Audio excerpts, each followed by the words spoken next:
tudo bem? Na aula de hoje a gente vai dar continuidade na frente 2, lembrando que agora a gente está usando o Tetra 2 também. Vamos continuar então a nossa discussão sobre resistores. Nós terminamos a frente 2 no Tetra 1, falando um pouquinho da resistência, né, da primeira lei de Ohm, e agora a gente vai continuar falando um pouquinho então, né, adentrando aí na segunda lei de Ohm e trabalhando um pouquinho com a ideia de potência dissipada quando a gente tem aí uma resistência, né, ou um resistor do nosso circuito. Vamos lá? Então vamos lá. Quando a gente olha, né, para uma resistência, a gente pode pensar na relação que essa resistência tem com a tensão de um circuito, né, que é a nossa DDP, e a corrente que passa por ele. Isso a gente viu lá na primeira lei de Ohm, onde a resistência é a DDP dividida pela corrente. A gente já sabe que essa resistência aí, né, tem uma medida no sistema internacional em ohms, a nossa DDP, né, a nossa tensão aqui em volt e a nossa corrente em ampere. Nós vimos isso tudo, né, na primeira lei de Ohm, lá no nosso finalzinho do Tetra 1.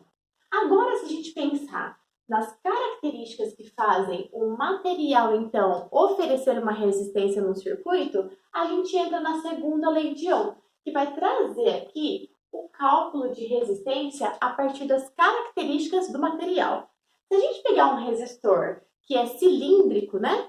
Nós temos então a resistência igual a resistividade, o comprimento desse resistor dividido pela sua área de seção transversal. Então, se eu pegar, desenhar ele aqui, ó, algo, né? Uma resistência que é cilíndrica aí, né? Como se fosse um fio cilíndrico. Se eu pegar o comprimento desse fio, o valor de resistividade dele, que vai nos apresentar aí as características do material no qual ele é feito, né? E qual tipo de resistência esse material oferece, resistência elétrica que ele oferece. Se eu pegar aqui, né, cortar uma seção transversal e pegar essa área de seção transversal, eu já sei qual é a resistência que esse nosso resistor cilíndrico oferece a partir da segunda lei de Ohm. Lembrando que o R é de resistência e no sistema internacional é medido em Ohm. E aí a nossa resistividade é em Ohm por metro, né, Ohm vezes metro, no sistema internacional de medidas. A área de seção transversal é em metro quadrado e o comprimento do nosso resistor, né, ou da nossa resistência é em metros. A segunda lei de Ohm, ela aparece em muitos exercícios em comparações. Eu tinha um resistor com algumas características, se eu dobrar o seu comprimento, se eu modificar a sua área, mantendo o mesmo material, a resistência se altera em qual proporção? Os exercícios que apresentam a segunda lei de Ohm gostam muito dessa comparação. Vocês sabem que eu também gosto, né, dessas relações aí de comparação numa condição inicial e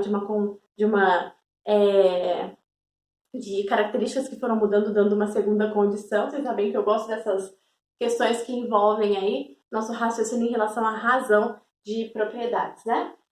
E aí, pensando, então, né, numa corrente que passa por um circuito onde tem resistências, nós vamos ter a potência dissipada e vamos observar aí o chamado efeito Joule. O que é o efeito Joule? É quando a gente tem perda de energia no nosso sistema na forma de calor. Então, algumas resistências funcionam aí justamente para oferecer essa energia na forma de calor para os nossos equipamentos elétricos. Se a gente pensar em alguns exemplos, né, o ferro de passar roupa, o nosso próprio chuveiro elétrico, a chapinha que a gente gosta de deixar o cabelo natural, né, usando uma chapinha. Se a gente pensar aí nesses equipamentos que têm energia na forma de calor, eles apresentam resistências, né, para que haja então o efeito Joule. Então a gente vai observar essa potência sendo perdida aí, né? E sendo transformada em energia em calor.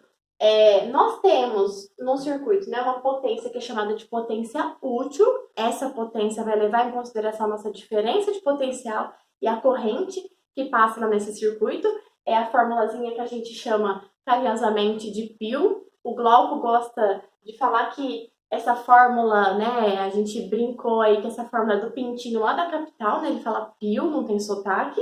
E se a gente observar essa fórmula aqui do π, como a primeira lei de Ohm vai falar que a DDP é a nossa resistência vezes a corrente, se eu substituir aqui essa DDP, eu vou ficar com a corrente ao quadrado vezes a resistência, que a gente brinca que é o nosso pintinho aqui da capital, que é o PIR, né? Então, a nossa potência dissipada é a potência que se perde lá na resistência, então a resistência tem que aparecer, né? Ela é uma dica para a gente lembrar dessa fórmula.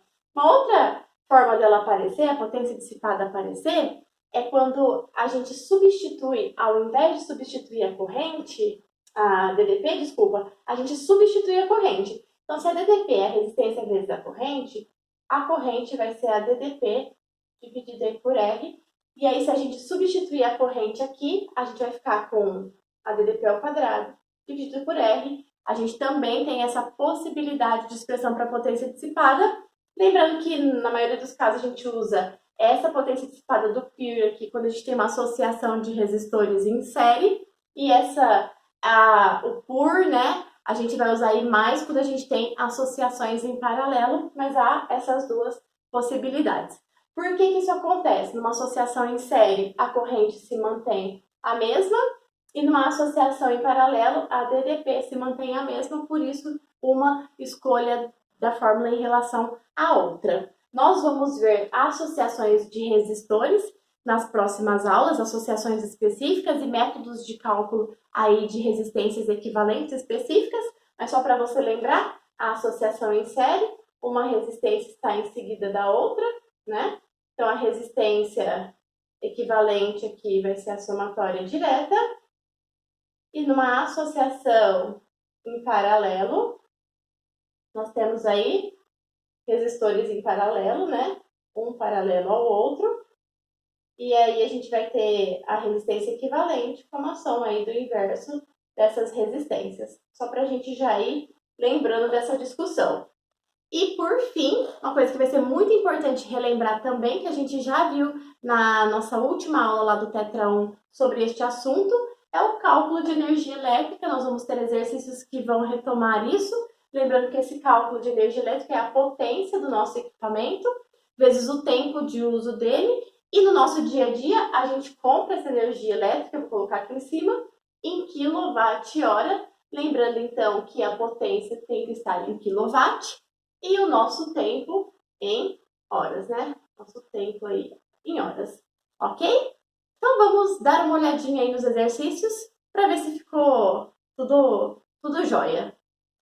Então vamos lá para os exercícios de sala. Nós estamos no Tetra 2, página 561. No primeiro exercício, ele vai dar uma situação aí onde a gente tem um fio de 3 metros e ele é composto por 3 pedaços. Um pedaço de alumínio, um de cobre e o outro volta a ser de alumínio. Aí ele fala assim, ó, uma temperatura de 20 graus, o fio de cobre tem uma resistência menor que o de alumínio. Pode-se afirmar que corretamente que a corrente elétrica, o que acontece com a corrente elétrica quando ela passa por esse fio. Bom, como a associação é em série, eu vou colocar aqui uma indicação de 3 resistências, aí como se fosse as diferentes partes dos fios que foram emendados aqui até dar esse comprimento de 3 metros. Então, eu tenho aí a resistência do alumínio, depois a resistência do cobre e a resistência aí do alumínio de novo. Bom, ele quer saber em relação à corrente. Como a gente tem uma associação em série, a corrente que passa aqui, ela não passa por nenhum nó, nenhuma divisão de corrente. Então, a corrente é a mesma, independente de qual material a gente tem nesse fio. Porque independente do valor de resistência, a corrente permanece igual por todo o fio que está sendo ali, né? Então, a gente só pode ter aqui a letra C. É a mesma corrente, independente da resistência, porque a associação é em série. No exercício 2, ele vai dar um exercício de energia elétrica. Então, lembrando que energia elétrica é a potência vezes o tempo. Ele fala assim, ó. Para fazer o aquecimento de uma sala durante o inverno, uma família utiliza um aquecedor elétrico. Então, o aquecedor tem aí uma DDP de 120 volts ou de uma tensão de 120 volts. A resistência elétrica aí é de 14,4 ohms. Se a família utilizar esse aquecedor diariamente por 3 horas, então o tempo é 3 horas por dia. Vou colocar aqui por dia porque ele quer um período de 30 dias. Ele quer saber quanto que a gente vai gastar aí, sabendo que o valor do quilowatt-hora é de 25 centavos. Então, primeiro, nosso desafio aqui é achar a potência, porque o tempo a gente já tem aqui por dia, depois a gente multiplica pela quantidade de dias. Então, para achar a potência, a gente tem aí um aquecedor, nessa potência que vai ser dissipada, que vai ser transformada em calor. Então, a potência dissipada vai ser calculada aí com a DDP e com a resistência. Então, a potência dissipada é a DDP pela resistência, né? Lembrando que essa DDP está ao quadrado. A gente vai ter, então, 120 ao quadrado dividido por 14,4. 120 ao quadrado vai dar aí 1.440 e quando a gente divide, vai dar 14.400 e quando a gente divide por 14,4 vai dar uma potência de 1.000 watts. Vocês façam essa continha direitinho aí, tá? Esses 1.000 watts a gente tem que usar em quilowatt, então é só dividir por 1.000, então vai dar 1 quilowatt. Então a energia aí vai ser de 1 quilowatt de potência, 3 horas por dia. Então vai ser de 3 quilowatt-hora por dia.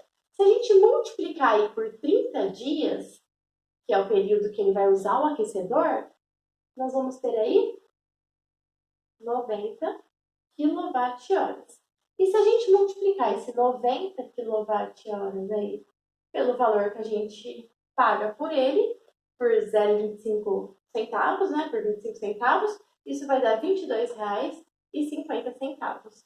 Essa alternativa aí só pode ser a alternativa B. No exercício 3, ele dá duas situações, né, a figura 1 e a figura 2. Por incrível que pareça, isso são lâmpadas, está parecendo mais lâmpadazinha de Natal, mas são lâmpadas incandescentes, tá? Acredita. A figura do livro aí tá mais bonitinha, mas eu tô me esforçando, hein, gente? Vamos lá. Ele fala assim, tem duas lâmpadas incandescentes, a A e a B, e ele vai falar que elas estão ligadas em séries com uma pilha. Ele fala que a A brilha mais do que a B. Esse detalhe é importante, porque o fato da A brilhar mais que a B, como é uma lâmpada incandescente, é uma lâmpada de filamento, a energia passa por ali, né? A corrente elétrica passa por ali, gerando uma perda dessa energia na forma de calor, né? E a gente sabe aí que a gente tem a produção de luz e perda na forma de calor. Então, quando ela brilha mais, quer dizer que a resistência dela é maior, né? Então, a resistência ali faz com que eu tenha essa emissão de luz mais intensa. E aí ele fala que na figura 2 ele inverteu aí nessa polaridade da pilha, inverteu a pilha e ele quer saber nessa nova condição o que muda. Se a gente tem uma associação em série e inverte aqui a pilha, a gente só inverteu o sentido da corrente elétrica. Como numa associação em série a corrente é a mesma, independente da resistência que ela esteja passando, nada muda de uma situação para outra. A A continua com uma maior intensidade de luz aí, por conta de ter a maior resistência, porque ele fala que brilha mais, isso não muda quando a gente inverte o sentido da corrente, e a gente acaba aí tendo as mesmas condições. Isso está lá na letra E. A tem maior resistência elétrica e na nova situação brilha mais do que B, o que já acontecia na primeira situação. Então aqui a letra E de elefante.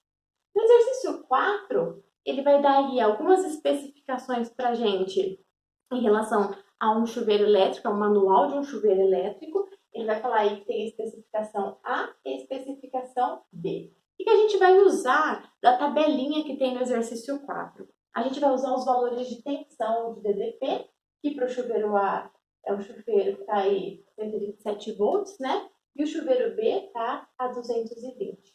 Esse chuveiro tem uma potência aí que ele deu no enunciado de 4.400 watts. E a corrente, a gente tem lá nas especificações, a corrente aqui vai ser de 50 ampere e aqui de 30 ampere. Então essas são as nossas principais informações. Ele vai pedir para a gente a razão entre as resistências. Então se eu chamar de resistência a do chuveiro com as especificações A, e resistência B, das especificações em B, ele quer aí essa razão. Como é que a gente vai calcular essa razão? A gente vai pela potência dissipada pelo chuveiro. Como ele deu a DDP aí e a gente quer a relação entre as resistências, eu vou usar a DDP. Então, eu sei que a potência dissipada por A é a DDP de A ao quadrado dividido pela resistência de A. E a potência dissipada por B é a potência de B ao quadrado dividido aí pela resistência de B. Como a potência dissipada é a mesma, porque a gente tem a mesma potência entre esse chuveiro, eu vou colocar a potência de A é igual à potência de B. Então, a DDP de A ao quadrado pela resistência de A é igual a DDP de B ao quadrado pela resistência de B. E aí dá pra gente fazer essa relação aí, né, das razões, ó. A razão de A entre as resistências de A e B vai ser igual a DDP de A ao quadrado pela DDP de B ao quadrado. A tem lá 127, né? Então vai ser 127 dividido por 220, isso tudo ao quadrado. Se a gente fizer aí essa continha, a razão entre essas duas resistências vai ser de 0,3, é adimensional porque é a mesma grandeza na divisão, né? E esse valor está lá na letra A de Amanda. Pessoal, a tarefa de vocês são 3 exercícios. O exercício 1 do revisando e os exercícios 3 e 6 dos propostos. Lembrando que os conceitos teóricos estão lá nas páginas 123 até 127. Um beijo, espero que a gente se encontre muito em breve. Bons estudos e até a próxima. Tchau!